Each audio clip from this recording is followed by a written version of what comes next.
Hello, ladies and gentlemen, and welcome back to the Yas Marina circuit in Abu Dhabi. It is the third weekend of the 2022, the third race, I should say, of the 2022 Formula Regional Asian Championship. And we are getting ourselves ready for the action with the Mumbai Falcons Racing YouTube channel. Hello to all those of you who are watching along at home. It's going to be a fascinating battle as we get ourselves ready for the action in the Yas Marina circuit. And our race is going to be getting underway very shortly.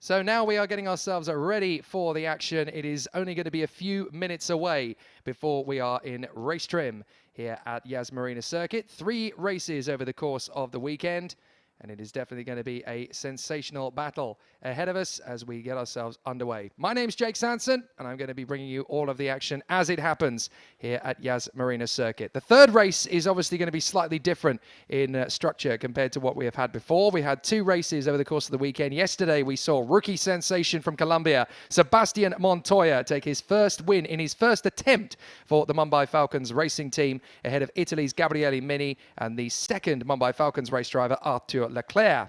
Earlier today, we had the second race, which was a reverse grid in the top 10 of the starting grid from the finishing results of yesterday. And Brazil's Gabriel Bortoleto came home in front of his Spanish teammate, Lorenzo Flusha, in fact, my apologies. Hello, Lucas. Hope you're well. Lorenzo Flusha in second position. And in third place for the second race in a row, it was Arthur Leclerc in front of Sebastian Montoya in fourth position. Now we're getting ourselves ready for the third race of the weekend, and this time it is going to be the starting grid set by the qualifying positions that were taken from the second qualifying session on Friday, and that means that the Italian star Gabriele Mini for the High-Tech Grand Prix team will be starting from pole position, and alongside him on the grid it will be Jack Crawford of the Abu Dhabi Racing by PREMA team, the American star for the Red Bull Young Guns program. Isaac Hajar of France will be back on third position on the grid after a very unfortunate situation that put him out of the race in the second race position because he was running in as high as P2 at one stage, and unfortunately he had engine problems, which meant he was not able to continue in the race. So under safety car, he ended up pulling off the road. So hopefully Isaac Hajar from third position on the grid this time is going to have a much better race of it. Alongside him on the grid is going to be Gabriel Bortoleto, the man who won the second race earlier today and was able to get a very impressive performance, the Brazilian driver. Fifth position on the starting grid is going to be Paul Aron, the Estonian for the Abu Dhabi Racing by PREMA team. So he'll be there in P5 on the grid. Arthur Leclerc for the Mumbai Falcons racing team, who's already had a couple of podiums so far this weekend at Yas Marina, will be there in P6 on the starting grid. Pepe Marti is hoping that this time he doesn't have bad luck and ends up finishing the race instead, running in 7th position on the starting grid, and he is the leading rookie in the field as well. Pepe Marti, that is in 7th place. Lorenzo Flusha, his countryman, but not his teammate, in the 3Y Technology UAE car. Lorenzo Flusha, who was second in race 2, will start P8 this time. And then his teammate, Oliver Goethe, in the Gulf colours, will be starting 9th position, the Monegascan for 3Y Technology. Alongside him on the grid will be Cem Bolagasi, the Evans GP racer from Turkey, and he will be there in 10th on the grid. Then on the 6th row of the grid, it'll be an all Mumbai Falcons racing affair, as Sebastian Montoya, winner of race 1, will be starting 11th position after having times in qualifying deleted in the second session. He would have started up in the top 5 had it not been for that, but he is now starting down in 11th place. Dino Beganovic is starting down in P12 after he picked up a 5-place grid penalty for this race by virtue of the incident that took place with him and Gabriele Mini in the second race. Not that the Swede is happy about it, but you have to just shrug it off, keep calm and carry on. On the 7th row of the grid, it will be Leonardo Fornaroli alongside Joshua Dufek, so the two teammates at High Tech Grand Prix from Italy and from Switzerland. The British driver Frederick Lubin will be on the 15th position of the starting grid for the Evans GP team.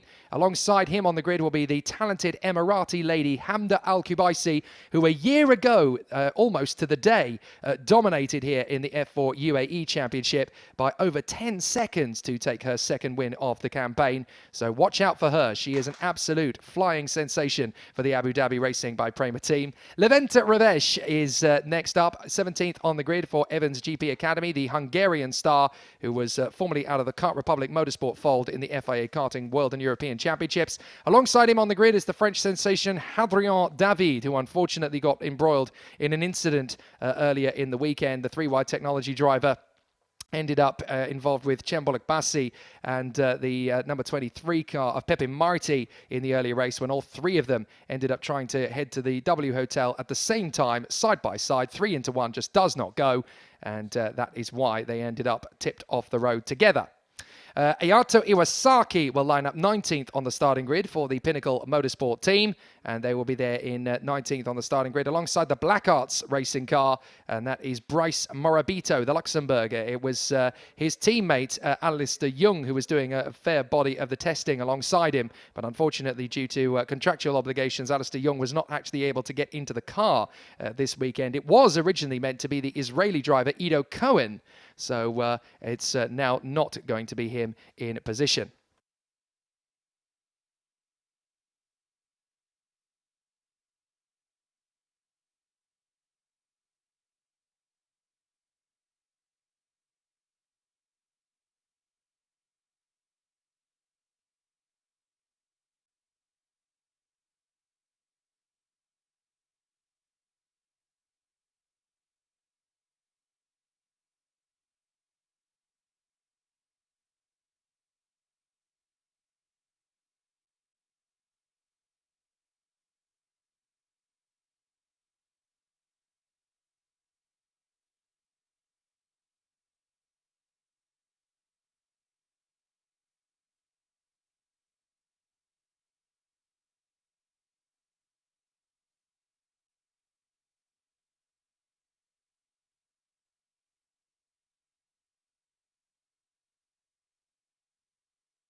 So we're getting ourselves ready for the action. It says on the screen that it's Sean Henshelwood. He's on the other channel. It's myself, Jake Sanson, that is going to be taking you through the action in Formula Regional Asian Championship Racing 2022 for the third and final race of this first round of the season. Hello, everybody. Great to be with you once again. You can see that the wind has picked up once again here at the Formula Regional Asian Championship, but the sun is out and the temperatures have climbed since the first race yesterday.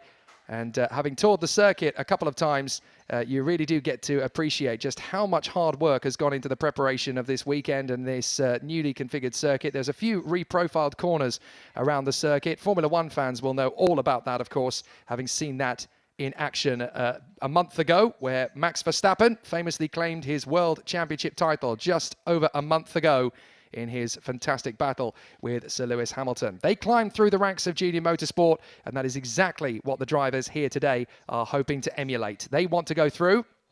So they are going to hopefully come through the Formula Regional Asian Championship in very much the same way that the Chinese sensation Guan Yu Zhou managed to do last year in this very competition a year ago. He raced, he fought, and he became champion. And just a year later, he is now going to rock up on the starting grid in Formula One. I wonder if any of the drivers here will do the same. Here's the starting grid for this third and final race of the weekend. Gabriele Mini lining up alongside Jack Crawford. High Tech versus Abu Dhabi Racing by PREMA.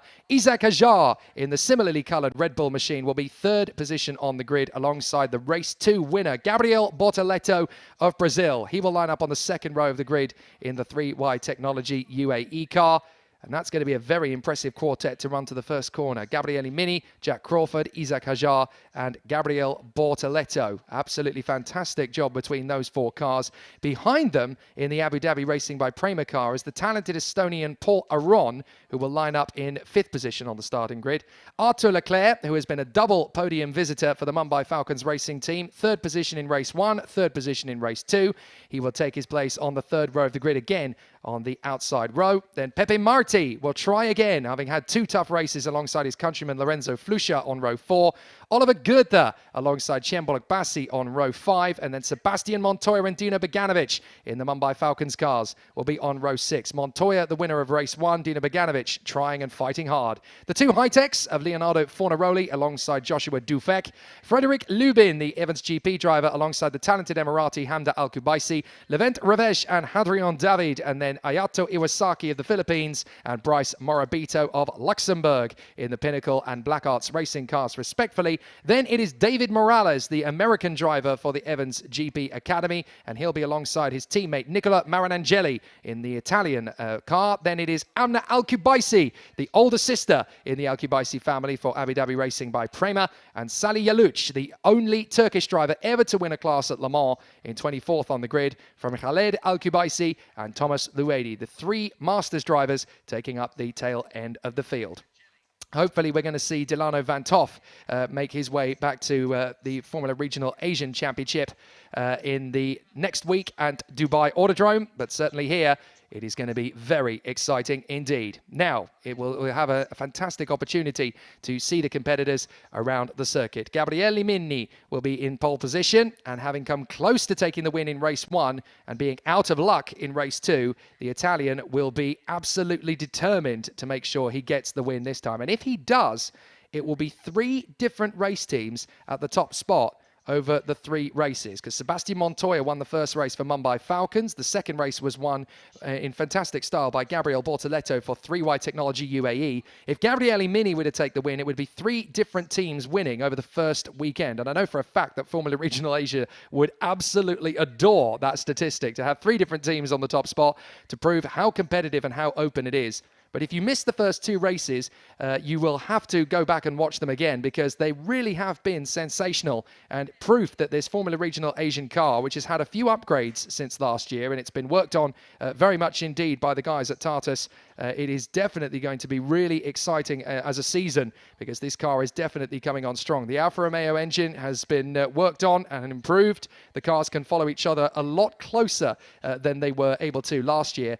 And for those who are interested to know whether the upgrades to the Yas Marina circuit have actually been beneficial to racing, we've definitely seen more wheel-to-wheel battles and drama over the course of this weekend than we saw in the season finale at Yas Marina last year. So it's definitely given the drivers a little bit more racetrack to play with, more opportunities to overtake, and definitely some faster driving to go through around the circuit.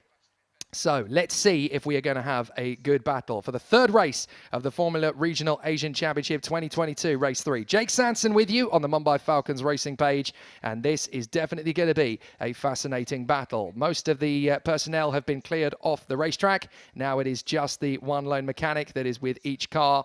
And then obviously when they get the signal with the 1 minute to go board, they will then be moved away from their position on the circuit, and they will return to the pit lane. The drivers will then be on their own and left to fend for themselves. It's going to be a fascinating final race. We've already seen the attrition get higher and higher as the races progress. We only had 15 finishers in the second race earlier today, as drivers are starting to get more aggressive, a little bit more eager to make these overtaking moves. The signal goes up and the mechanics are cleared from the starting grid. They will return to the pits. The marshals are left there. Before we go racing, an opportunity to say a huge thank you to the marshals here at Yas Marina Circuit. Without them, we cannot go racing at all. They have kept us all safe and sound. All of the drivers and teams and personnel have been very well looked after by the Orange Army. the ladies and gentlemen around the circuit. They do it voluntarily. They are passionate about motor racing. They want to get up close to the action, and they want to serve. And without them, we are nothing. So a massive thank you to the marshals here at Yas Marina Circuit. They are absolutely fantastic men and women, and we are very, very proud to have them as part of our team. So the lights will go out, and when they do, they will change to green, and they will go around for their formation lap. It will be Gabriele Mini in pole position. Away they go. So they leave the grid. And this is all about warming the tyres and brakes to the optimum temperature, trying to build a little bit of temperature into those tyres. And obviously, they need to make sure they get the best possible procedure to do this. So they will weave the car from side to side, generating a little bit of heat into the tyres. They will do a lot of stop-starts as well as they get up on the throttle, and then they engage the brake to generate some heat into the brake calipers, because if you go into the first corner with cold tires and cold brakes, the car will not stop when you are flat on the throttle. So you need to generate a little bit of temperature. Even though it's warm here in Abu Dhabi, these tires have to be at least in the 50, 60 degrees Celsius range if they're going to be operating to a decent standard heading down to the first corner. So the drivers will do a lot of work, particularly on the back straight. The trouble is, we've seen from time to time in various categories of single-seaters, the drivers are weaving around too much and they can actually lose the car. So they've also got to focus on making sure that they warm the tyres up sufficiently, but also look after the brakes. Great to have your presence on social media. Do keep sending your messages. Varun Nair asks, can Artur win? Let's go, Artur. He is currently starting from P6 on the grid, and he will be the highest Mumbai Falcons car on the starting grid. So that is a fantastic battle to come from him. But we've seen the Mumbai Falcons cars and several of the other teams' cars, of course, as well, make great progress through the field. One man to watch for in this race in particular is the man starting from second on the grid, and that is the Red Bull young gun from America, Jack Crawford. Now, he is in the Abu Dhabi Racing by PREMA car in Red Bull colours, but he has had two very difficult races. One where he's had to fight back because of a reverse grid position.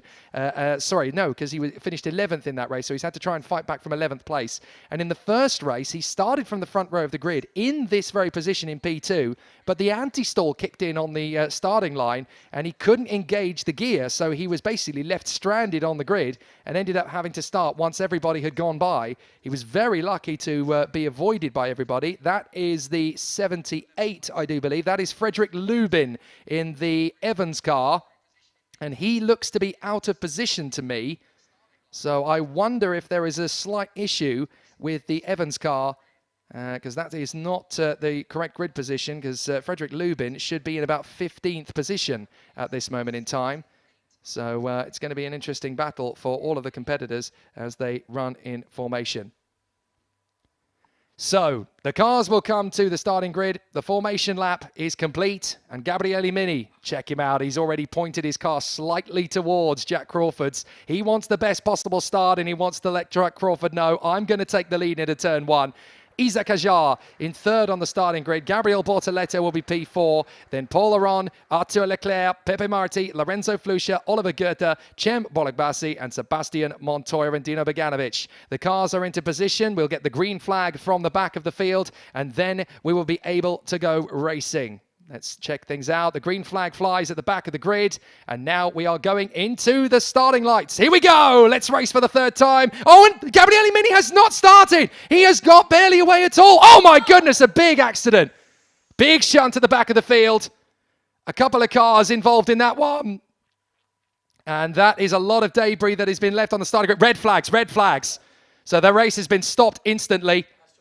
So a red flag there, unfortunately, and I think that was absolutely the right call. So a big accident on the starting grid. That looked to me like Amner Al-Kubaisi and Salih Aluch, I think, who went into each other there.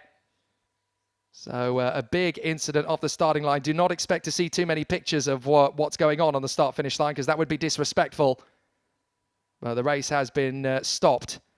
And the cars will obviously now tail around back to the pits, I would think. I don't think they'll line up on the start-finish line because obviously that's where the debris is going to be. So in circumstances like this, where the accident has happened on the start-finish line, expect the cars to come back to the pits because, well, that was a big, big shunt. And hopefully all of the drivers are okay. And I think in that particular occasion, it was Amna Al-Kubaisi and Salih Yaluch, the Pinnacle and the Abu Dhabi Racing PREMA car. And that was nasty. Don't expect to see a replay anytime soon either, because obviously that would be completely disrespectful as well. For those who are wanting to see it again, I would recommend you don't, because you don't know what the situation is. You don't know what the circumstances are, and neither do we, so it would be inappropriate. Now, that is Salih Yoluç walking away, so that's good news. So Salih Yoluç is walking away from the scene. So the Turkish driver who won the Le Mans 24 Hours in class a few years ago, the first and only representative from Turkey to do that. So he's got out of the car. Now, the other driver involved, I believe, is Amnur Kubaysi. So hopefully she will be able to extract herself from the car relatively soon as well.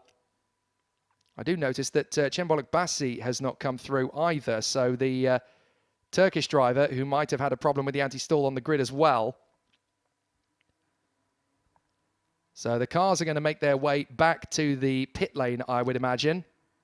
We're under red flag conditions. If you've only just joined us for the third race of Formula Regional Asian Championship 2022, Jake Sanson with you. We have had an accident on the start line involving, I believe, 3 cars, namely that of Amnur Kubaysi, Salih Yoluç, and potentially Cemboluk Bassi as well. But I don't want to confirm that yet. Obviously, it would be inappropriate to do so until we have all of the facts at our fingertips. But it certainly looks as though the 3 cars that are involved in that one. And it looks as though we've got everybody now coming into the pits as they are supposed to do. Yes, so all cars will come into the pits. I assumed that would be the case because obviously the accident has taken place on the main straight. So we're going to see a rather interesting show now as the cars are obviously all going to be stationary in the pit lane.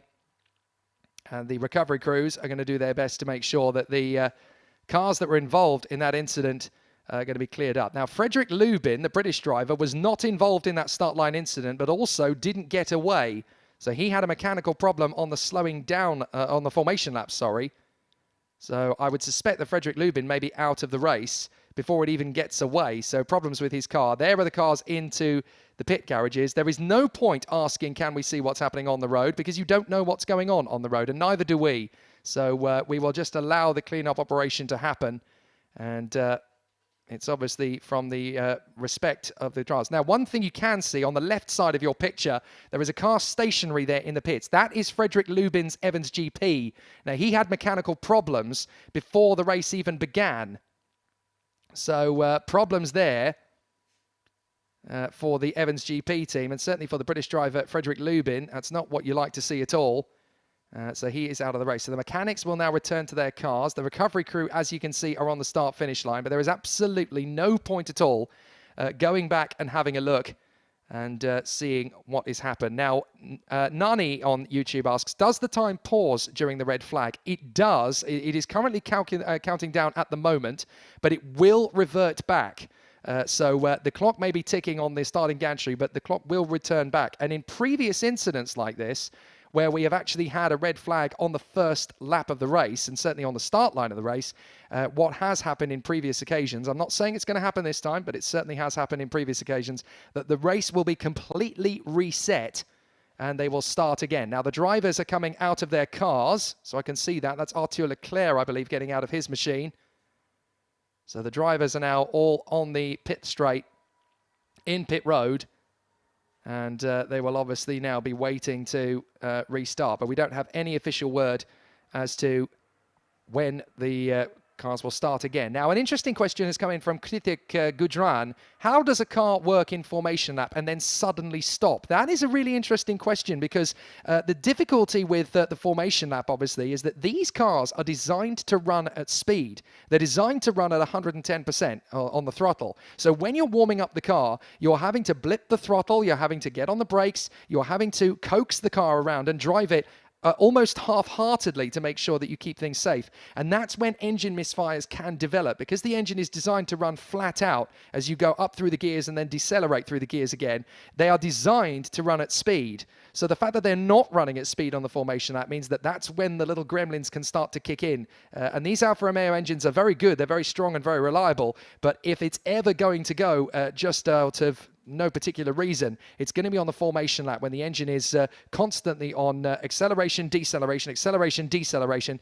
You can see there down in the pits, just about towards off-center, Sebastian Montoya conversing there with his father, Juan Pablo Montoya, who has been here all throughout the course of the weekend.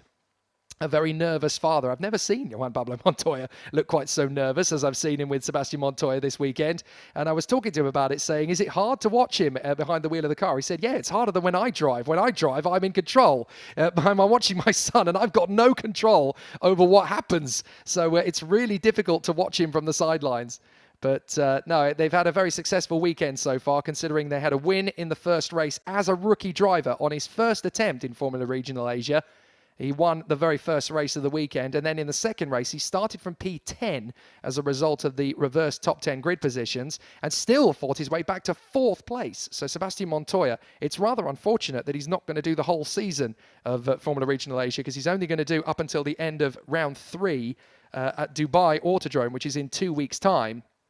So he'll be at the Dubai Autodrome for the next 2 weekends, and then he will disappear back to Europe because he has his European motor racing program to conduct. For those who are wanting to know if they can catch a glimpse of Juan Pablo Montoya while they're down in Dubai Autodrome, sadly they will not be able to, because on Monday he is flying back to Europe based on the recent news, of course, that he has signed for the McLaren Arrow SP IndyCar team to race in the Indianapolis Grand Prix and the Indy 500. So he is going to continue his preparations for his IndyCar campaign. We all want to see him win the Indy 500 one more time, having won it twice already back in the year 2000 and in the year 2015. It would be amazing to see him do it just once more to showcase what an incredible talent he is. And I tell you what, Sebastian Montoya really is starting to look like a chip off the old block. If you watched in race 2, his move around 2 competitors around the outside of the newly profiled hairpin at the end of the second back straight, my goodness, this talent is going to just keep getting better and better all the time. And I had to find him after the race, and I had 2 words for him. You show off. It was a fabulous move. Gabriel Bortoleto will take up the start of the grid again in pole position. It should be a full grid reset. So it is going to be fascinating to see how they do. So we're just waiting for news on Amner Al-Kubaisi and Chembolok Bassi. We're not entirely sure if they were caught up in the same incident. Yeah, it is going to be a little bit of a wait, but we will keep the lines open and we will keep taking your questions and your answers as well, and your information. Santiago Morlano basically picking up on what I was talking about. If you mess up the clutch at the start, the car won't move. That's absolutely right, which is why we had that accident in the first place, because the anti-stall kicks in on the engine. If you mess up the clutch at the start, the anti-stall kicks in, the car won't move, and that's a response to basically look after the engine. It stops it from blowing the engine on the straight. So if you mess up the clutch system, and it is quite a complicated system if you're not used to it, then essentially the car will go into anti-stall mode, which means the car won't move, and then that's how these things happen. But it is tough to avoid. You know, you can have a go at these drivers all you want for not avoiding the cars that are stationary on the main straight, but you have a think about it. You know, these cars are moving ridiculously quickly, 0 to 60 in comparable times, 3 times faster than the average road car. So these cars are moving very quickly. You've got to try and focus on where you're going to get to the right racing line for the braking point, where are your opponents around you, and then all of a sudden, boom, there's a stationary car right in front of you. It's so hard to get out of the way in time because you have tunnel vision and you're trying desperately to focus on one part of the racetrack. So it is very, very tricky. So we know for a fact that Sally Yaluch is okay because he got out of the car and walked away. But obviously the recovery crew are still going to work and making sure that the 2 drivers involved in that incident are okay. We are going to have a bit of a delay, of course, in trying to recover the situation. But it's not like this race is going to be cancelled because it is the last race on the bill this weekend. So it's going to be fascinating to see how it goes. So Linda says, I'm assuming they wouldn't show the situation if something bad happened, although the stance doesn't look very promising. Now, don't read too much into that because obviously the marshals have a particular protocol that they have to adhere to. They have to do things in a certain order. They can't all just rush to certain parts of the car, pick it up, put it on the jacks and A-OK. You have to run through a particular procedure. You've got to remember that that was a live race car. So they have to make sure that the neutral is engaged. It's not going to overheat. It's not going to catch fire at any point. There are literal different things that you have to go through in the protocol to make sure it's done properly. The fact that they're going about it slightly cautiously is a good sign. It's not a negative sign at all. So the very fact that we're looking at these pictures is a positive. We wouldn't be looking at them otherwise. We would be looking at something else. And don't be too panicked either if the ambulance comes to collect the driver, because again, there is a medical procedure, there is a medical protocol that has to be taken. Even if the driver gets out of the car, you still have to make sure they report to the medical center. They still have to make sure that they are adhered to, because obviously in an impact of that ferocity, there is a massive amount of G-forces that goes through the car, goes through the body. It's very, very easy to get a trauma injury of something light, whether it's a cracked rib or something along the lines. So you still have to go through those medical protocols, even if on the outside the driver looks okay. So I would assume that Salih Yalouch, Cem Bassi and Amna Al-Kubaisi will all report to the medical center just to make sure that they are all going to be okay. So don't read too much into the incident. They have to make sure all the precautions are taken. As Rapid Scorpion himself writes on the YouTube channel, they're just taking all the precautions necessary after an accident like that to be sure. They have to run through this. They have to do this in a certain order. So I know it's frustrating because you're obviously here sitting and wanting to watch racing, but we would much rather that all of the personnel around the team, the car, the officials, the marshals are all safe and sound. We don't want to make sure that there are problems. We need to make sure that the correct procedure is adhered to. So, Nani asks, was there a red flag for the last two races? No, but we did have safety car periods. So there were incidents in various parts of the race yesterday and today. In fact, for both races, we actually had two safety car periods. So a very tough start to the season, but in both races, the first one yesterday and the second one this morning, we did have safety car periods. Now, there's the message that comes up. The race will be resumed under safety car at 27 minutes. Now, that means that there is going to be 27 minutes left to run in the race. That's what that means. So it will be reduced in length to 27 minutes rather than a full half hour. And as Klappersteinhead 180 points out, the timer will be reverted back. It's going to keep ticking down, but it will revert back when the race resumes. You're absolutely correct. That is exactly what will happen. So it is going to be a very interesting situation. We're getting some questions from the stream. Vahan K and a few others have asked about live timing. Well, if you want to follow live timing, you can. livetiming.getraceresults.com. And that is how you can follow along with all of the information as it happens.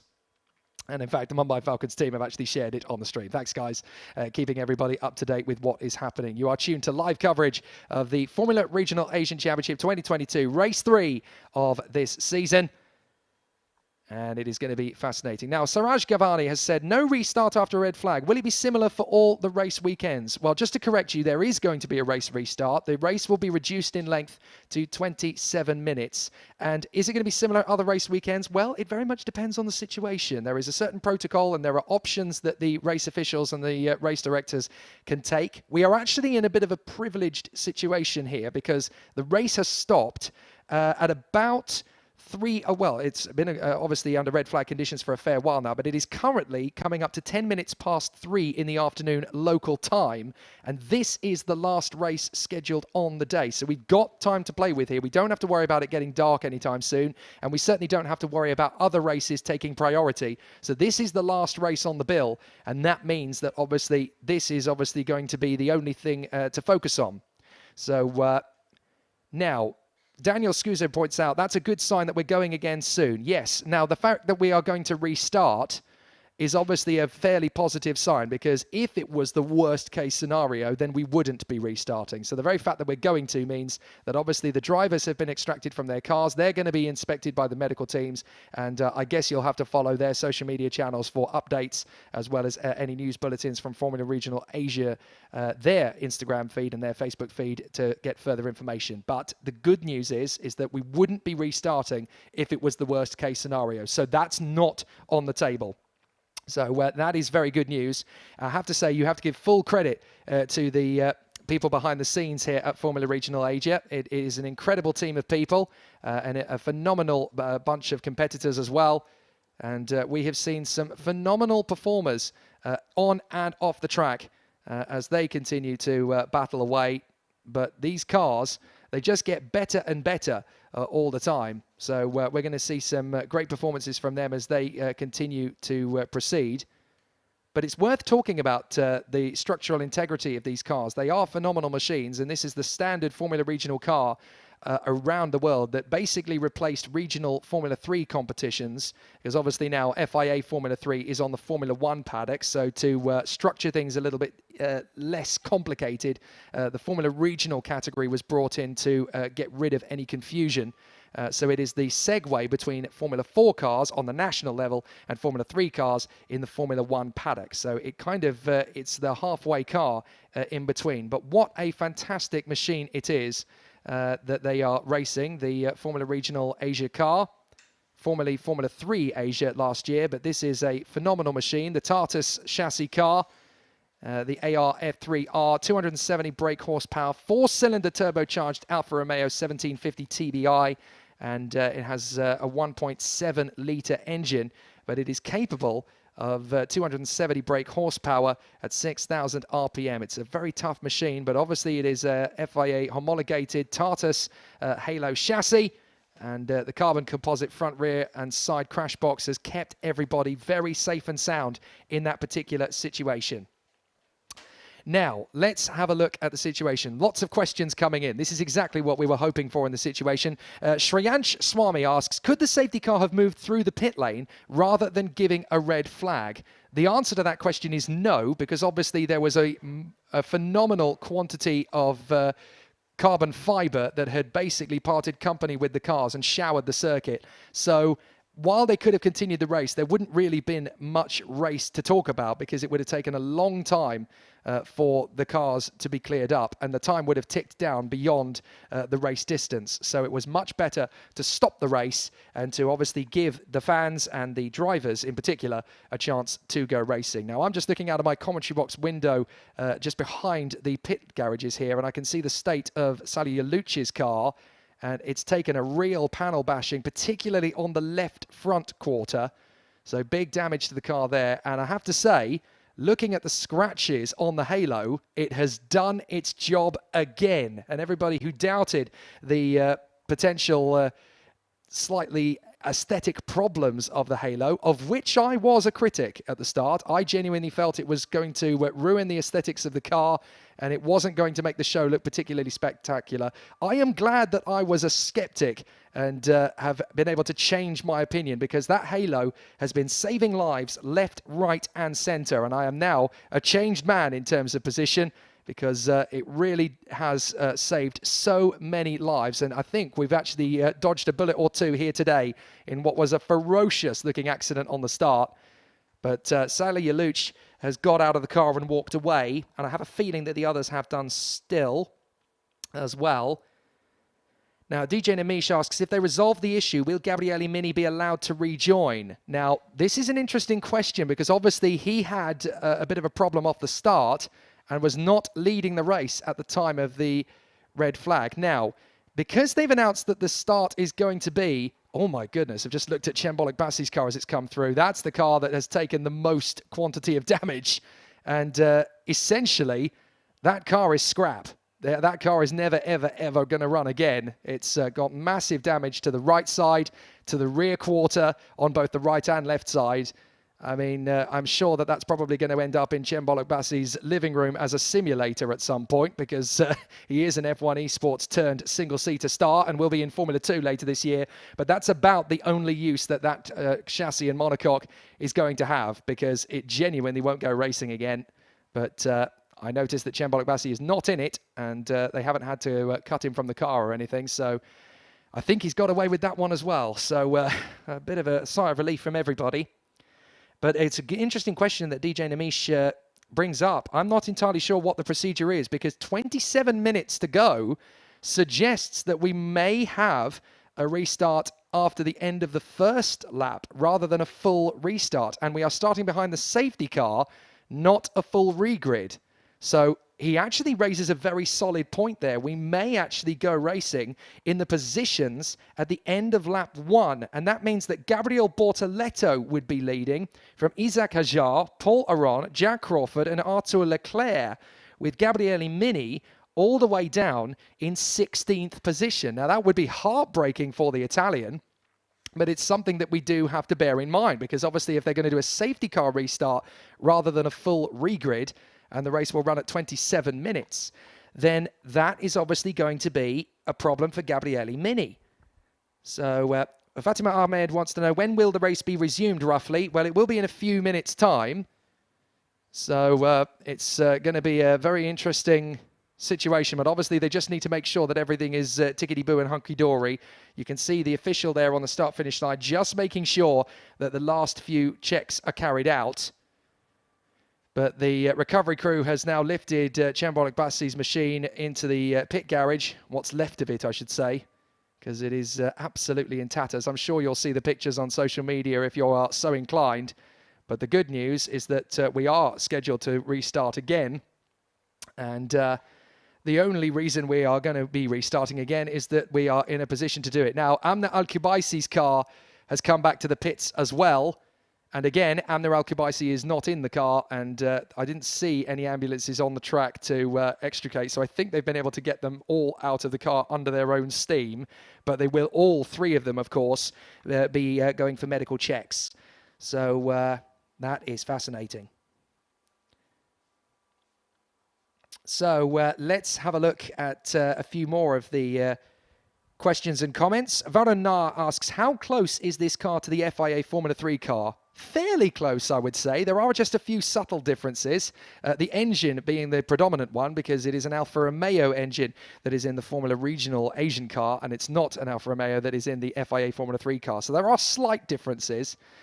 Basically, this car was designed to be a segue between FIA Formula 3 on the Formula 1 paddock and FIA F4 at the national level. So obviously the two different types of car needed something in the middle to sort of blend it around, and that is where the problems have ended up being solved by the Formula Regional car. And there are several Formula Regional championships around the world. There is the European Championship, there is the Asian Championship that we're obviously here with, and later this year there is going to be the Formula Regional Indian Championship, which will start on November the 11th.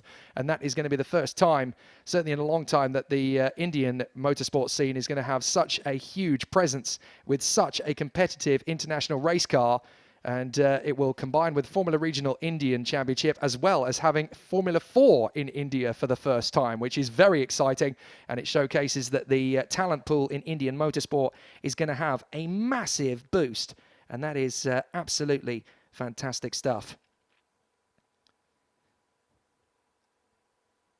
So just having a look through some of your messages as well. Farhan K just pointing out the Halo was hated early on, but it is essential these days. It's a very, very good point. And I have to say, I'll put my hand up and admit, put my hand on my heart and say, I was one of the haters. I didn't like the aesthetic look of it, but I have now changed my tune completely. The amount of lives it saved in the last 3-4 years, it's absolutely essential. And I'm so glad that the Formula 4 car, I know we're talking about Formula Regional Asia, but I'm so glad that the new generation Formula 4 car now carries the Halo with it as well, because there were some nasty incidents in recent years in Formula 4 in various different territories, and it looks as though the Halo is going to solve a lot of problems in that discipline as well. So Tekosose asks, can we see the replay now? The simple question is, I don't know. We will imagine that the replay will come when it comes, and it won't happen before that point. You may have to wait until the highlights reel at the end of the race. But the main point is that all drivers appear to be okay. Now, obviously, I can't confirm that, but from the very fact of the matter is that none of them are on the cars at the present moment, and it certainly looks to me from the outside aspect of the cars as they currently are that they have all seemingly walked away from their wreckages under their own accord, which is obviously very positive news. And we certainly wouldn't have got an announcement that we were restarting in the time frame that we were going to be announced as restarting, unless it was a positive sign. Now, the drivers have walked away from their cars. In fact, I can actually see one of the Evans GP drivers, and that is Frederick Lubin, who had mechanical problems with his car. He is walking away, so he will not be restarting either.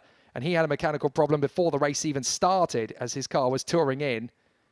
But unfortunately, the Abu Dhabi Racing by PREMA team driver Amna Al-Kubaisi, Cembolok Bassi, the Turkish driver in the Evans GP, and Salih Alouch for Pinnacle Motorsport, all taken out of this race in an accident on the start after a couple of drivers were left stranded on the starting grid. The anti-stall actually kicked in for both Gabriele Mini and Jack Crawford. So problems for the two men on the front row of the grid. And the restart will have Gabriel Bortoletto in pole position, I do believe, unless I'm very much mistaken. So fascinating stuff. Well, people are talking about various different things. Great to have some presence from various people along the stream. Naren Hawani says he's looking forward to the Formula Regional Indian Championship. You and me both, brother. Time Certain Clock on Twitter. Halo still isn't safe. Closed cockpit is the correct way to go if they really cared about safety. Well, it is an interesting idea. The IndyCar approach has definitely had its plaudits and its critics. So it is an interesting argument and an interesting look at it. Unfortunately, it kind of comes back to the same argument. Is motor racing safe? How long is a piece of string? Is it ever going to be safe? I don't think it's ever going to be 100% safe, but then do you want racing drivers to be wrapped up in bubble wrap and bounce around in a bouncy castle? No, you want them to go racing. So it's obviously the danger is a factor of it. It is part and parcel of the show. But what you can do is make it as safe as possible.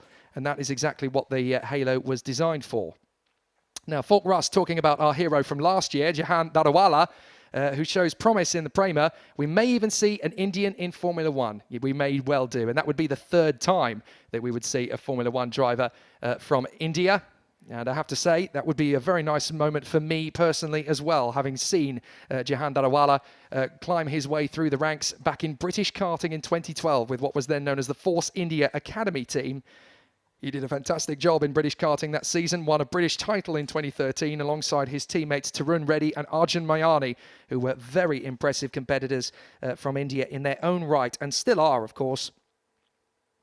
So, fantastic stuff. Now, Suraj Gavani asks, if the red flag happened late, are they allowed to change tyres? Now, that is a very interesting question. It's not quite the same regulations as Formula One. In Formula Regional Asia, you only get 2 sets of slick tyres for the whole weekend, and that basically starts from time qualifying. So you've got 2 sets of tyres, and it's up to you when you use the fresh set. Now, they can't do it in the middle of a race, as far as I'm aware, but they can decide to go for the fresh set of tyres for the start of race 2 or race 3, for example. But it's all tactically based, and it's very much at the driver's call. The 5 minutes board will be at 15:25 local time. That is 3 minutes from now. So the race will get underway again at half an hour. So half past the hour, I should say, rather than half an hour. Don't worry, you're not going to be waiting another half hour. So it is going to be not very long at all before we get going racing again. But the 5 minutes board will be at 15:25 local time, which is in less than 3 minutes from now. So you're not going to have to wait too long. I would put the kettle on now and put a fresh pot of tea in, because the half-hour race, which will resume at 27 minutes in duration, is only going to be getting started in about 6 or 7 minutes' time. Now, are there more questions? Let's have a look and see. Have a look through. It's fantastic to see all of the comments that are coming through, which is fantastic stuff. Clapperstein Ed 180 says, can't wait to see the Indian Championship at Bud. Yes, it would be the first major international FIA motor racing event of any kind since the Indian Grand Prix of 2013, which was won by Sebastian Vettel. So it would be fascinating to see that circuit in operation again, which of course during the COVID-19 pandemic has basically been used as a COVID-19 research and development centre. So it'll be fantastic to see it in proper race trim again. And Josh Sassati is watching all the way from Long Beach, California. Great to see you. And you're making me think about IndyCar, the finale at the end of last season, where we saw Pato O'Ward having his fantastic battle with Alex Palou, 2 drivers who have come through the junior ranks and are now superstars, just as these drivers are wanting to be. Now, Raj Mehta asks a very sensible question. Can they fix damage during a red flag? Yes, they can. So they can definitely check for damage, and they can repair it. And that is on safety grounds more than anything else, because you shouldn't really send the drivers out onto the circuit again for a fresh restart with damaged cars, because otherwise, what's the old rule about red flags? Red flags breed red flags. So if you give them the grace to repair their cars, then it's very unlikely that the other problems are going to be a problem again. So Parmeshi Shan asks, it would have been nice to see this series on tracks like Bahrain and India. Now, I get exactly where you're coming from, because obviously there are certain people who are sitting there thinking, Formula Regional Asia, why is it only in one country? Well, I can answer that question very, very sensibly and very simply. COVID-19. Essentially, the Asian Championship could go to various different places. It could go to China, it could go to Indonesia, it could go to Malaysia, it could go to Singapore, it could go to all of these countries that have international race circuits. The problem we're currently in at the moment is a COVID-19 pandemic. So it was the decision was taken at the midway point of 2020, during the height of the pandemic, to decide essentially to bring all of the Formula Asia teams to one country, and that is to save on logistics. It's to save on problems with COVID-19 restrictions. The biggest problem was that some of the other countries that were considered, such as China or India, the restrictions were still quite high for COVID-19. With the United Arab Emirates, it was a lot less. So essentially, the decision was taken to run all of the races in one country, because we had two international grade racetracks, namely Dubai Autodrome and Yas Marina, within an hour and a half on the road of each other. And that was a very sensible decision taken to try and contain the championship in one country to reduce the risk of COVID-19 transmission and spreading. And so that was a fabulous situation that was able to be created. So in the future, that is nothing to suggest that, one day we could have the Formula Regional Asian Championship all taking place in one country again, and in a different country. There are plenty of race circuits in China, for example, such as the Shanghai circuit and Zhuhai, and various other locations that could host the Formula Regional Asian Championship. The problem we have at the moment is the COVID-19 pandemic restrictions still make travel, transportation, and freight travel very complex. Now, with the United Arab Emirates, it's a little bit simpler, so that was the natural selection as far as the country was concerned to use it. But as many of you are pointing out, there are some fantastic race circuits that could still see the championship return there. Sepang is awesome, says Time Certain Clock on Twitter. You are absolutely right. I finally got to visit Sepang for the first time in 2020. And my goodness me, what a facility. And I would love to see international motor racing on the highest level go back to Sepang. I miss the Malaysian Grand Prix very much indeed. And it would be great to return back there again. So we will see how things are happening. Sakshan Benewal asks, what is the difference in the operations by PREMA on Mumbai Falcons in 2021 and 2022? Well, they're still working in collaboration, so the simple answer is not much has really changed. It's just that the knowledge and the experience that the two teams are sharing are now starting to produce consistent results. What Kushmayani and Jahan Darawala did last year was a fantastic starting point. Now there is more knowledge, there is more data, and there is more success coming through, and that is obviously what happens with time. What's been really impressive is the rapid rate of it, and that's really been sensational. Onkar Satputra writes, Formula E is also coming to India, maybe at the end of this year or next year. Wouldn't it be fantastic to see them racing Formula E in Hyderabad? Would be fantastic. And I have to say that would continue the incredible waft of motor racing exposure in the country of India and in FIA Formula E as an entity. I'm actually a big fan of Formula E, and it would be fantastic to see what it will produce. So Ciala Fredhjem writes, wasn't FRD's Formula Regional Asia Series going to happen in China and Malaysia? Well, yes, it was. But again, we've gone into that in some detail about COVID-19. All Mobile Gaming says, who do you think is favourite to win this championship? Well, if he was doing a full campaign, based on what we've seen so far this weekend, I would have said Sebastian Montoya. But because he's only going to be racing for 3 of the 5 weekends, that is a complex question. You have to look at the drivers that are going to be here for multiple weekends. And that then becomes, for me personally, most likely Arthur Leclerc, because he has the consistency, he has the speed, he's always been up and around the top 5. He's never really looked outside the top 5 at any point coming into practice, qualifying or race trim. So it's definitely looking very possible for him to get the jobs done. But there's an awful lot of racing still to go. This is only race 3 of a 15-race championship. So there is an awful lot still to come. We have no idea how it is going to be. So Lakshya Kulashretha, I'm sorry if I've mispronounced your name. I do apologize. Can Formula Regional Asian Championship run on grade 3 circuits? The answer is no. Grade 2 is the lowest grade that it can run. Fortunately here in the United Arab Emirates, we have 2 Grade 1 circuits, Dubai Autodrome and the Yas Marina circuit. So they can run on Grade 2, but not on Grade 3, which is unfortunate. And that means that there's a lot of potentials. Shirai Desai points out that it could go to Japan at one point. So true, because you've got Sugo, you've got Motegi, you've got Suzuka, of course, you've got Autopolis, you've got Okayama, which used to host the Pacific Grand Prix.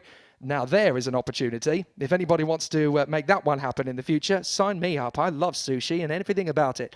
So that will definitely be fascinating if that happens in the future. So for those waiting for the start, it should be any moment now, essentially, because it is now 30 minutes past the hour. And we are about to get ourselves ready once away. I feel like it's been a bit of a test match special rather than a motor racing commentary for the last half an hour or so. But thank you so much for being patient. Thank you for being with us. The safety car board is going up. The safety car boards are going out on the circuit. We are about to resume racing in the Formula Regional Asian Championship, Race 3 of Round 1, 2022. Jake Sanson talking you through the action. And we are now heading back out onto the circuit at last. So, Gabriel Bortoleto, Isaac Hajar, Paul Aron, Jack Crawford, Arthur Leclerc and Pepe Marti is the order.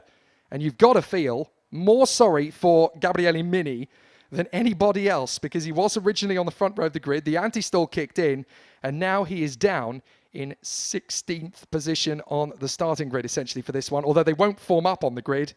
They will restart under safety car conditions. Now, I think they'll only do 1 lap. I'm fairly confident they'll only do 1 lap and then we will start racing, but they will obviously go into the race distance in single file formation.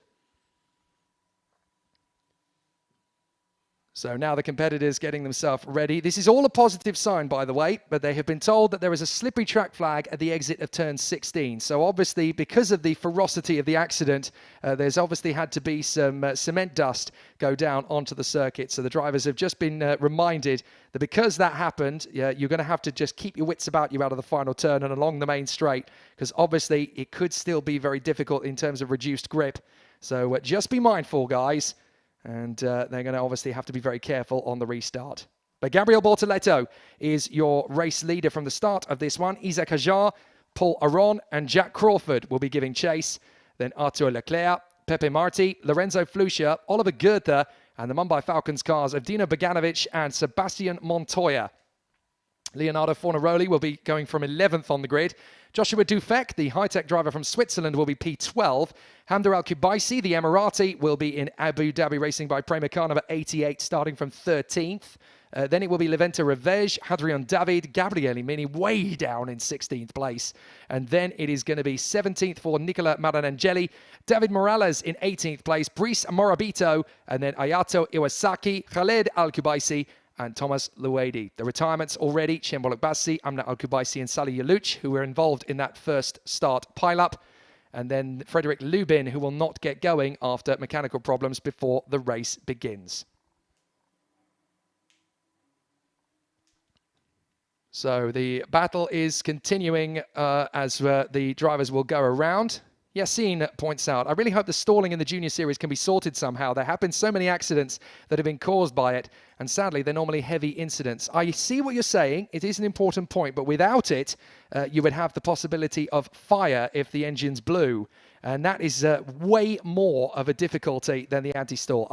If I had to choose two, you don't want either really, but if you had to choose one or the other, trust me, you want anti-stall every time, because fire is the worst possible outcome for any racing driver anywhere on the planet. And if you have to avert it with anti-stall, then I would rather take that. It's irritating, it's annoying, and it does cause problems.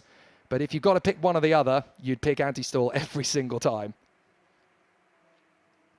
So the battles are continuing on their way as the drivers will come through. Now, they are going to do one more lap around the course by the look of it, so they're not going to come in straight away. But of course, that is due to the fact that the cars that crashed on the starting line have left a lot of fluid down. So they've obviously got to rub in that cement dust and make it a little bit easier for the drivers. You can see that there on the far side of the course. But that is a wonderful sight after the shunt that we saw at the start. The drivers are going around And they are kicking up the cement dust, of course, but that's fine because what they're actually doing is cementing and concreting that powder into the tarmac and making it a lot less slippery when we actually go racing. Yes, the time is going to be reduced, but we are going to go racing. Now, Bahatin Peker writes in, any confirmation on Amna's condition? I can tell you that I don't have any confirmation on her condition, nor do I have for Cembalik Bassi or for Salih Yalouch. Obviously, we saw Salih Yalouch walking away. We didn't see the other two walking away. If you want more updates, I suggest you subscribe to the drivers' individual social media channels. They will give all of the updates necessary, as, of course, you will hear as well from Formula Regional Asia and the wider motorsport media. But I don't want to speculate, and I certainly don't want to play guessing games with you because that would be irresponsible and very unprofessional. So from my point of view, follow the social media feeds of the relevant drivers, and I'm sure you'll get all the information you need as and when is relevant. So Kurang Ajar asks, is Gabriele Mini allowed to take his original grid position back? Doesn't look like it, I'm afraid. So because he stalled and... oh no, hang on a minute. Looking at the cars as they come through, I believe they are. No, yes, they have reset it. They have reset the grid. I do apologize. So it looks to me as though they have reset the grid in their original position. So Gabriele Mini, there he is behind the safety car. So he will take his position from the start of the grid. Now, that is very impressive that they've been able to do that and also get us back to an original start. Now, the argument they're going to have for that is that we didn't complete a full racing lap before we went to red flags. So they are allowed to reset the grid as it was originally. So Gabriele Mini will be pole position, Jack Crawford second, from Isaac Ajar, Gabriel Bortoleto, Paul Laurent, Arthur Leclerc, Pepe Marti, Lorenzo Flusha, Oliver Goethe, and then Sebastian Montoya, Dino Beganovic, and Leonardo Fornaroli. The only missing drivers are going to be Cembalik Bassi, Frederick Lubin, Anna Al-Kubaisi, and Salih Yalouch. That's it. So here we go, and they are going to get up to speed. It looks like Gabriele Mini has dropped the hammer. No, he hasn't. He's held Jack Crawford back a little bit longer. Now he's going to drop the throttle, and he is going to go pushing for the start of the race now. So here comes the battle, and it's going to be a reduced length of race. It's going to be 21 minutes or so rather than the full half hour, but who cares? We're going to go racing. That's the main thing. Out of the final turn, and there it is. Green, green, green, green, green, green. And we are up to the first corner. Gabriele Mini, Jack Crawford, and Isaac Hajar giving chase. Gabriel Bortoleto still comfortable in fourth position. A little bit of a twitch there as a look from Lorenzo Flusha on the back of Pepe Marti, but he's not quite going to make the move. So a clean start. Yes, it may not be as frenetic and hectic, but I'd much rather see them all going around in fine formation than have issues. So Gabriele Mini has got the two Red Bull young guns bearing down on him like a ton of bricks. Jack Crawford and Isaac Hajar. This is a big get out of jail free card for Jack Crawford because he initially messed up his first start yesterday and the anti-stall kicked in. Nobody caught him out that time. But he is going to be battling away, trying to gain advantage as they go under the National Ambulance Bridge once again. Gabriele Mini, Jack Crawford, Isaac Hajar. Now they're going to try and break the toe as Mini is hoping to hold on to it. Side by side, further back. This is Pepe Marti battling away with Arthur Leclerc. And Leclerc is going to hold it on the inside. Yes, he does. Well protected by Arthur Leclerc. Pepe Marti, the Spanish driver for the Pinnacle Motorsport team, was getting very racy as he battled away for position. Look at how close Jack Crawford is getting on the slipstream to Gabriele Mini. This is another one of the good things about the Formula Regional Asian car in 2022. The drivers have all said you can follow each other a lot closer nowadays. And there are the two Mumbai Falcons cars going to deal with a competitor as Dino Beganovic and Sebastian Montoya are going to get on the inside of Leonardo Fornaroli. Fornaroli hangs back, goes off the road, gets back on right in front of his teammate Joshua Dufek. And Josh Dufek now might get a run on his teammate. Into the braking zone for the right-hander before the W Hotel. And they tuck in underneath this new reprofiled double left-hander. Much faster, much more fluid, and definitely much more active. We saw Nicholas Latifi go into the barrier at the end of the Abu Dhabi Grand Prix a month ago. And, well, you know the rest. Gabriele Mini, Jack Crawford, Isaac Hajar, and Gabriel Bortoleto. Mini bangs in a 1:53.8. It's definitely going to get faster from here. But Aron is trying to shake off a very racy Arthur Leclerc. As up the inside, that's a late bid into the first corner from one of the three Y cars, I do believe. And up the inside, that is Nicola Maranangeli, is it? Trying to make his bid on the inside. Brice Marabito, perhaps trying to defend his position. David Morales has come into the pits at the end of the first racing lap. So the American appears to be out of action, which is very unfortunate indeed. So Gabriele Mini, Jack Crawford, Isaac Hajar and Gabriel Bortoleto down the back straight. Looks to me as though Hajar might go for Crawford before Crawford gets close enough to Mini. Here he goes. He's trying to break the toe. These are two Red Bull young guns in the same camp, but in two different teams. Around the outside, Isaac Hajar is going to try and get past Crawford. He's still got position. He's still got the undercut. They're going to fight it between each other. And on the far side, Gabriel Bortoleto is going to try and slingshot round the outside. Still stalemate. Crawford hangs on. Hajar's going to have a little bit of pressure now as Gabriel Bortoleto tries to tuck back in and goes right because that's where Hajar sends him. Meanwhile, further back, that looks like Pepe Marti is going to get back on the inside of Arthur Leclerc as around the outside. Bortoleto is trying to hang his car around and make the place on Isaac Hajar. Beautiful! Bortoleto makes the sweep around the outside. You certainly couldn't do that in the old days of this circuit, but around the outside comes Isaac Hajar to try and fend back on Bortoleto, but the Brazilian has held him at bay, and now we've got Aron and Marti who are trying to fight their way forward. So a fascinating battle so far for the drivers as they continue their march forward. But this is now turning into Gabriele Mini territory. Look at that lead that he has built up over Crawford, Bortoleto and Hajar. Then it is Aron in 5th position, Marti in 6th place from Leclerc, Flusha, Goethe and Sebastian Montoya ahead of his teammate Dino Beganovic. Now, there is contact between cars 5 and 17 under investigation. That is Leonardo Fornaroli and Hadrien David. And not for the first time that Hadrien David has been involved in an incident. In race 2 earlier, he ended up tagging Ciambolok Bassi and Pepe Marti, and all three of them ended up out of the race.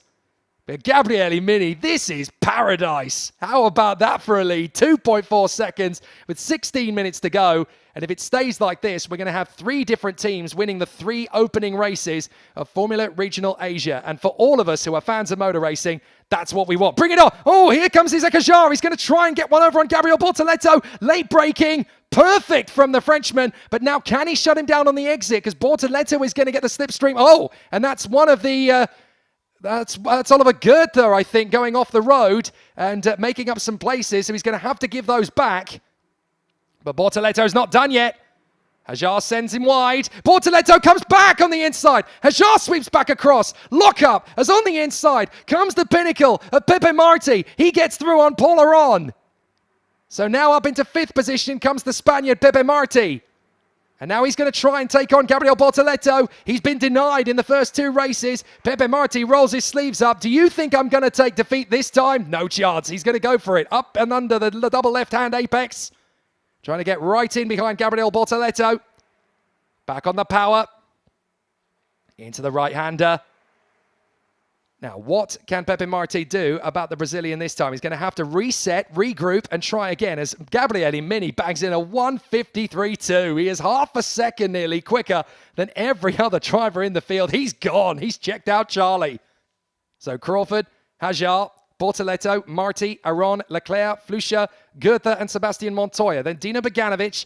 And then we have Fornaroli, David, Dufek, Revej, Hamda Al-Kubaisi from Maranangeli, Morabito, Iwasaki, Al-Kubaisi, that's Khaled, by the way, ahead of Thomas Luedi and Fred Lubin, who has rejoined.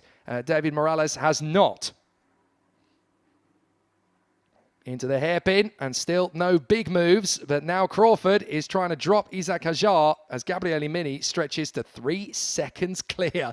The Italian stallion up in front doing an amazing job, and Gabriele Mini, who has been superb in the world of karting, has now converted it into his F4 competitions and now to Formula Regional as well. Side by side.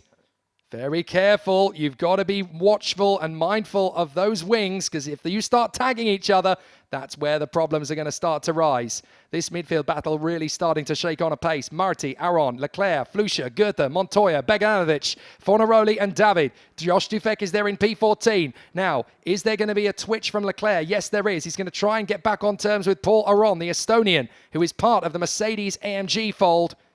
One of their young guns, and the Estonian, who was the European Junior Karting Champion back in 2018, really starting to stretch on a pace now. As down into the braking zone, Sebastian Montoya gets close in behind Oliver Goethe. but he's not really able to make too many bones about it at the moment.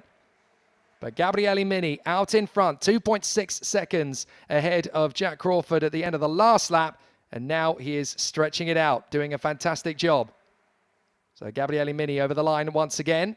He has lost a bit of pace, actually. And Hajar and Bortoleto have both managed to go faster. Has Mini pushed the tyres a little bit too hard too soon? Has he got a little bit hungry? Because now that we've got Hajar and Bortoleto starting to get the hang of their tyres, this could be an interesting one. And you've got to remember, as I said before during the red flag period, that these drivers have only got 2 sets of slick tyres to take them through the entire weekend from the start of qualifying 1. And that means that it's all tactical as to when you put the fresh set of tyres on. Some drivers do it at the beginning of race 2, others wait until race 3. So you've got a very interesting spread of drivers choosing when to go for their fresh tyres. Now here comes Bortoleto having a crack at Isaac Hajar. Wait for the moment. Into the braking zone. Bortoleto trying to go deep round the outside. Hajar cuts back across. That was well held by the Frenchman. The Brazilian has to concede on that occasion, but he's got another chance in the slipstream. Isaac Hajar is weaving all over the shop trying to break the toe. Goodness me, somebody needs to remind him that he doesn't need to be driving like he's in a Simpsons video game. Goodness me, he needs to keep the car pointed in one direction and stick to it.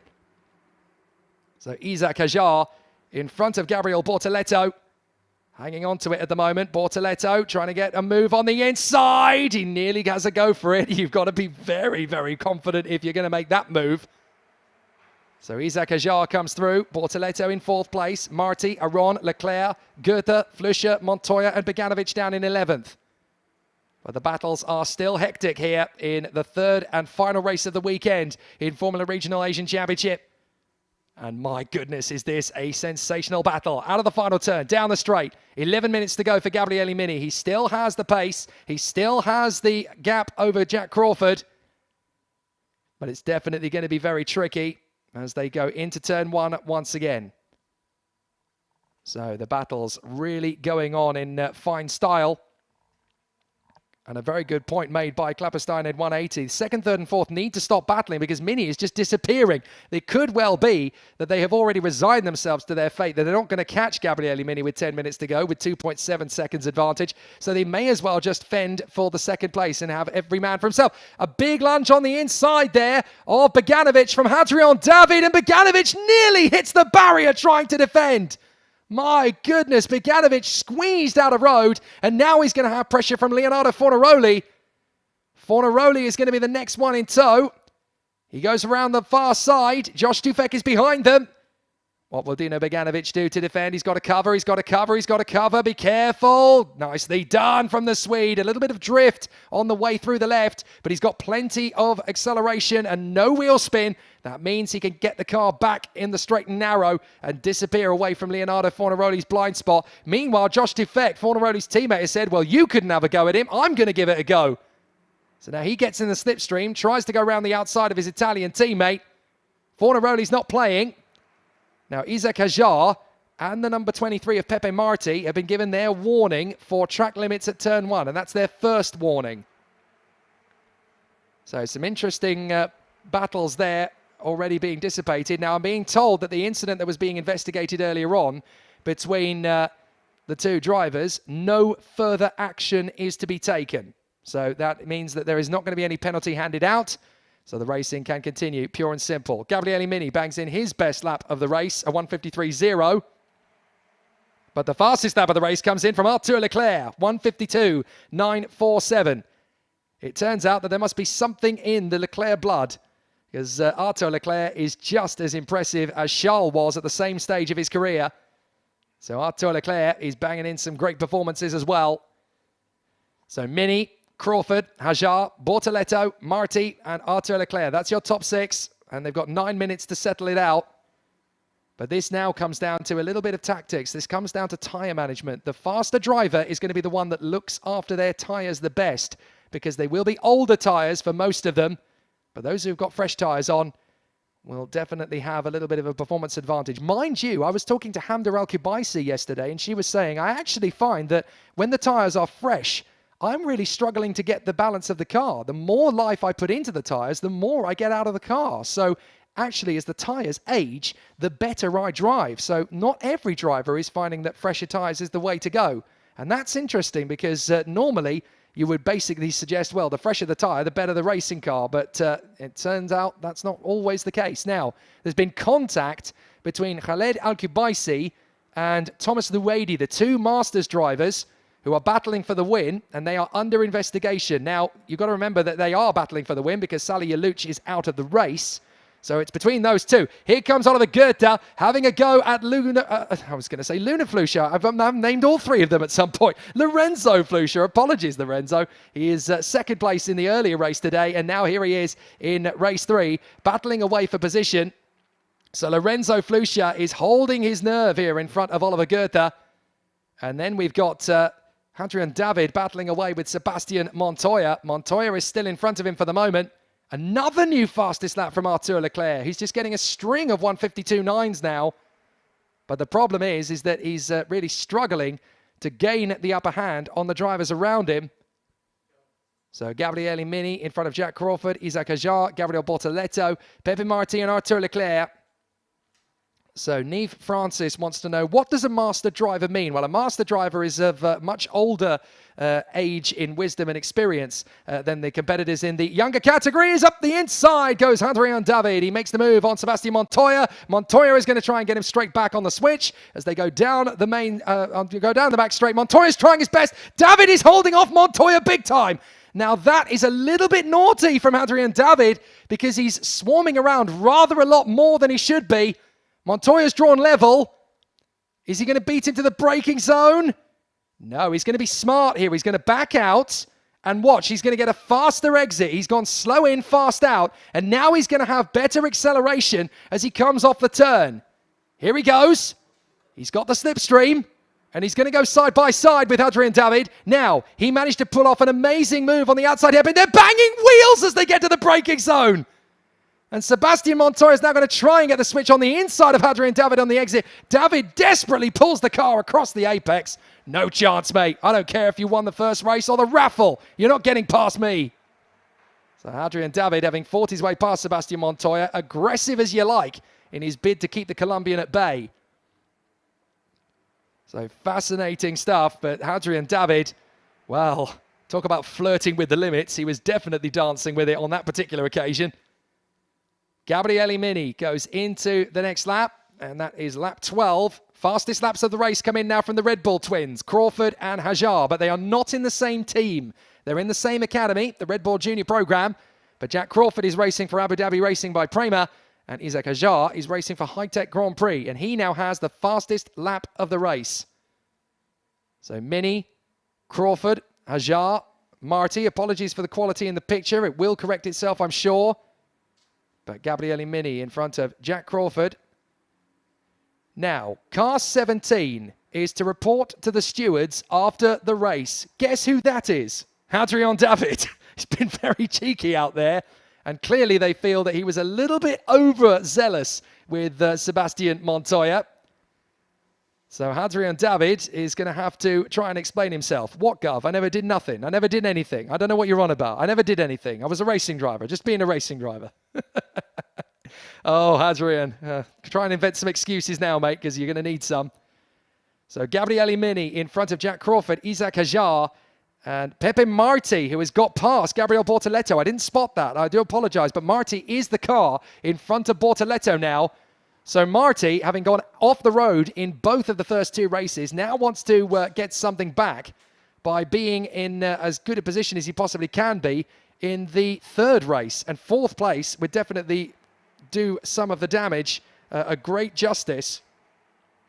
But Arthur Leclerc just can't quite get close enough to Gabriel Bortoleto to make a challenge. Now, this is fascinating. Two Red Bull young guns, both trying to get to the top of the sport and emulate Sebastian Vettel and Max Verstappen as Red Bull world champions. But they're in different teams in Formula Regional Asia. Now, there is Nicola Marinangeli, who's having a great battle with his teammate, that man, Levente Revej, the Hungarian, as Pepe Marti gets the fastest lap of the race, and that's a 152.6. Where did that come from? Goodness me, that's rapid pace from Pepe Marti. He really has found a stunning lap time there. And we've got 3.5 minutes to go. So this is going to be a very interesting end to proceedings because Crawford and Hajar are getting closer to each other. They're not getting close enough to Mini to challenge for the win, but two very motivated and very upbeat Red Bull young guns are going to try their best to settle their differences between each other. And this could get very spicy. Here come the two Evans cars. This is Levi Revej in front of his teammate Nicola Maranangeli, and behind them is the very talented youngster Hamda Al-Kubaisi, who is in her first weekend of racing in Formula Regional Asia. Last year, she was the queen of Formula 4 UAE and won 2 brilliant races, including one on this very circuit, of which I was very proud to call her home. She drove beautifully that day, and she's made a great start to her Formula Regional Asia campaign. No points yet, but certainly going towards that in terms of her progress and her rate of development. Now, interestingly, Isaac Hajar is falling off the back of Crawford a little bit, and Pepe Marti is catching him. Oh, side by side. Now, that's Aron battling away with Flusha, and also a battle further back as off the road goes the Abu Dhabi Racing by PREMA car. Oh, no, sorry, that is Oliver Goethe in the 3Y Technology car, sorted out by his own teammate. Meanwhile, that is Paul Aron trying to shake off Lorenzo Flusha. So Oliver Goethe has run off the road, and he's got two Mumbai Falcons cars all over the back of him now. So things could get very interesting for Oliver Goethe because he's got Sebastian Montoya and Dino Beganovic all over the back of him. Gabriele Mini goes into what is going to be the penultimate lap of this race. We may have had a red flag, but at least we haven't had any safety cars for the remainder of the race battle. Across the line, and it looks as though Montoya and Beganovic have both managed to get past Oliver Goethe. So Montoya is now into 10th place. Beganovic is into 11th. But that red flag period and the restart in single file really has caused a bit of an issue for some drivers who are hoping to make it work in their favour. So down to the braking zone. Arthur Leclerc is just trying to get one final position and move up on the Brazilian driver Gabriel Bortoleto, who won race 2 earlier, which was the reverse grid race. And Leclerc's got a great run on Bortoleto now. This might be his best chance. Might be his last chance as we switch to Crawford and Hajar. But if we look back, we might just see Bortoleto having to move to cover Leclerc. Indeed, we do. So that is going to be Leclerc trying to set him up for the second corner of this little section of the course as they go past the Formula 4 UAE pits. And they're side by side. Arthur Leclerc is getting on with this now alongside Gabriel Bortoleto. Here we go again. Leclerc's got the draft and he's got the speed out of the turn. He's going to squeeze Gabriel Bortoleto, but he has to leave him enough room to operate. Bortoleto will go back on the inside. Leclerc will take it right round the outside. Beautiful from Arthur Leclerc. Thank you very much indeed, sir. That is how you go racing, and that is how you take it to the ragged edge. Bortoleto trying to respond. No chance. Arthur Leclerc's got him. That was rosy as you like. A very sweet move from the Monegascan. And that puts the Mumbai Falcons car into P5. So very impressive stuff. Some good racecraft there from Arthur Leclerc. Charles, I know you've got a Ferrari seat, but you may not have it much longer if things keep going the way that they are for Arthur. He may take it off you. And notice that Gabriele Mini came across the line with 1 second to go. So we will get one more lap out of this race yet. So it's the last chance saloon for several drivers in this field. But Gabriele Mini is going to get the race victory in fantastic style if he just keeps the high tech in the straight and narrow and keeps it together. What a race battle. Now, what's happened at the final turn? Looked as though something might have cropped up, but apparently not. So Mini, Crawford, Hajar, Marti. Now, these 3 or 4 cars are going to get very close to each other. This is Aron, Flusha, and David. Hadrian David is about to stand trial at the end of this race, but he's going to give us a little bit more spice before he bows out. Meanwhile, Hajar is trying to shake off Pepe Marti. As you can see, we are on the last lap. Hajar just pulls out of the draft a little bit, trying to get close to Crawford. He's trying to become an irritant to the American up in front of him. They may be in the same driver program, but they're not in the same team. So obviously, there's even more impetus to get ahead of the guy in front. But Gabriele Mini is going to make it 3. Oh, we've got yellow flags down there by the look of it. Yellow flags at the final turn. And it's Leonardo Fornaroli who is not circulating. So Fornaroli has had a problem somewhere, and he has not come through. So that's Leonardo Fornaroli. The yellow flags are out down there. I guess that's why, because Fornaroli is right down in 21st on the timing screen and therefore not circulating towards the front. But here is the man who's going to make it 3 different winners in the first 3 races of Formula Regional Asian 2022. Exactly how we wanted it. Sebastian Montoya won race 1. Gabriel Bortoleto won race 2. And as he comes out of the final turn, Gabriele Mini is going to give us a title battle as he wins race 3. Crawford in 2nd. Isaac Ajar in 3rd. What a championship this is going to be. Talk about unpredictable. 3 different winners from the first 3 races from 3 different teams. You can't really get better than that. And in terms of the close nature of the competition, we're on. This is going to be mega. Gabriele Mini, a fantastic victory. He just commands his troops out in front. And they couldn't even hold a candle to him this time. Now, that's going to be a relief for Gabriele Mini because he was out of the race in race 2 after a problem with Dino Beganovic. And this is definitely going to be what he wanted. He was 2nd in race 1 behind Sebastian Montoya. And that's going to reignite his championship campaign, essentially. A race victory, exactly what he needed. What a result for the Hi-Tech Grand Prix team, and in particular for Gabriele Mini. Excellent stuff. Excellent stuff. Great work from Crawford and Hajar as well. Crawford able to fight back to 2nd place, which will definitely give him plenty to be happy about after what's been a very difficult weekend. And Isaac Hajar, he didn't get the podium he deserved in race 2, but now he's got one in race 3. So that definitely makes it... Oh, there is Fornaroli's car that has stopped out on the circuit. Looks as though he's got some rear wing damage. So that's why Fornaroli disappeared. But what a great weekend it's been. 3 terrific races. Cars 5, 8, 9, 11, 14, 15, 16, 46 and 66 are all under investigation. Oh dear. It's going to be a long day for the stewards, isn't it? Now, who is that? That's going to be Fornaroli. That's also going to be the 8 of... who is the 8 car? Trying to go through back again at car number 8. Well, I haven't seen a number 8 in the mix, so that's an interesting one. Maybe it's an 8 by accident. A 9 of Thomas Luwadi. The 11, that is Leventa Revej. 14 is Nicola Maranangeli. 15 is Oliver Goethe. 16, that is going to be Lorenzo Flusha. 17 is going to be Hadrian David. 46 is Sebastian Montoya. That's a surprise. And 66 is Khaled Al-Kubaisi. So they're all going to have to make a beeline for the steward's office at the end of a very tricky weekend. It's always the 3rd one, isn't it, that ends up making it pretty spicy stuff. Well, it's been a very exciting one, that's for sure. And Gabriele Mini has walked away as the 3rd different winner in the first 3 races. And we have 3 winning teams. The first win was for Mumbai Falcons driver Sebastian Montoya. The second was for 3Y Technology UAE driver Gabriel Bortoleto. And then in the 3rd race, it's Hi-Tech Grand Prix's little Italian, Gabriele Mini. What a brilliant, brilliant weekend. And that just sets the tone for what promises to be a sensational Formula Regional Asian Championship with first podiums of the year for Jack Crawford and Isaac Hajar as well. All drivers mentioned cannot leave the circuit without the steward's permission. There you go.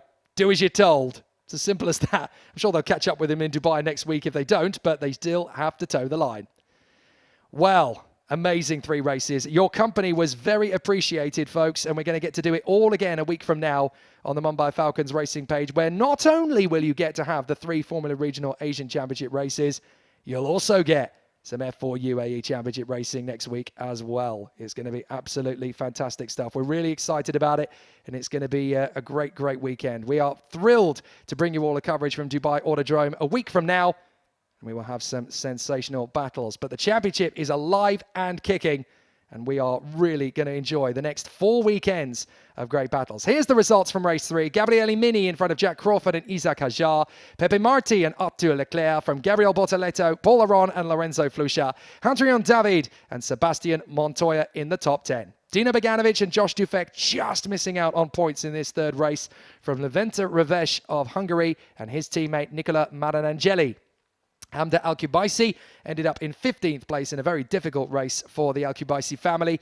Ayato Iwasaki in front of Bryce Morabito And then Oliver Goethe, who dropped all the way back to 18th place in the end after a difficult race. But the Masters race for the second time in 3 is won by Khaled Al-Kubaisi in front of Thomas Luedi and Frederick Lubin, who ended up down the order. Retirements, well, there were multiple. Leonardo Fornaroli, David Morales, and then the 3 who were off the road at the very start, Cembol Agbasi, Amna Al-Kubaisi, and Salih Yalouch. We have no further updates about their conditions. You'll have to figure that one out for yourself on social media. Dilana Van Toff for the Pinnacle Motorsport team did not participate in the weekend. Hopefully, he'll be back in 6 days from now on the Dubai Autodrome.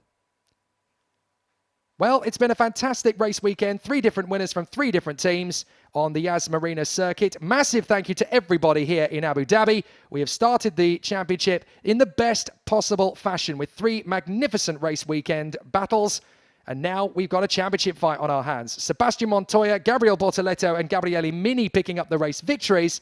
But there's more to do and there's more to come. 4 weekends remain in the Formula Regional Asian Championship 2022.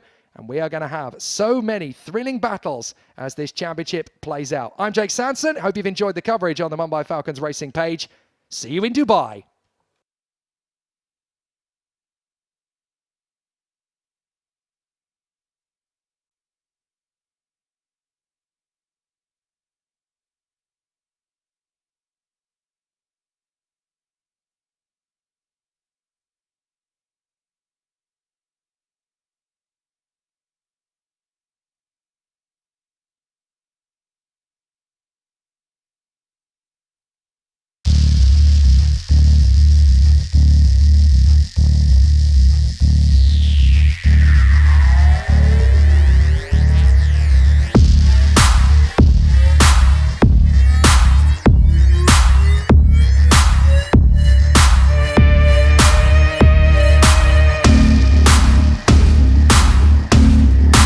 Welcome everyone to an experience like never before. Get ready to set your heart racing with India's fastest sport. With the latest of the racing cars from around the globe, we are bringing to you Formula Regional Indian Championship. Starting off with India's first street circuit in Hyderabad, the championships will pan out at Madras Motor Racing Track in Chennai, Kari Motor Speedway, and Hood International Circuit. With the traction to go lightning fast, the racers in their cars will set ablaze Indian tarmac thanks to the state-of-the-art technology on the racing cars. Don't hold your breath anymore. Fueled by Alfa Romeo's engines as the heart of every car. Top speed, aerodynamics and the power to thrill at your will.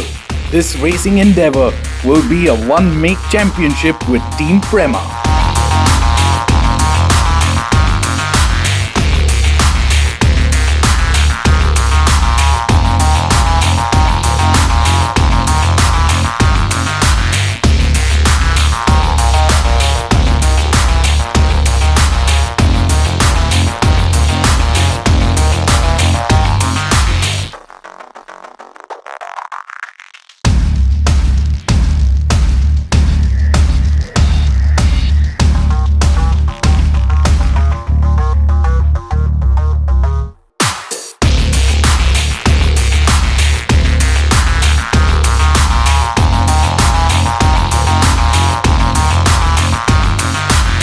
FIA certified Formula Regional Indian Championship is here and here to stay.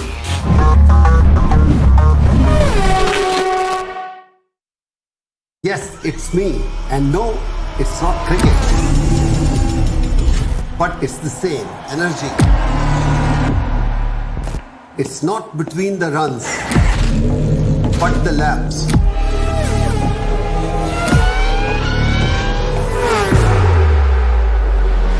It's not between 2 teams, but many to come. It's not just between the players, but also their machines. Sweat, not in the jerseys, but in their gears.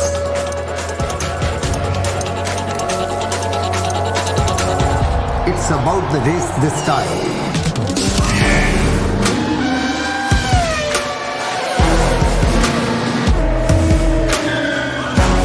show up to cheer for Amchi Mumbai. Mumbai Falcons at the Asian F3 Championship UAE.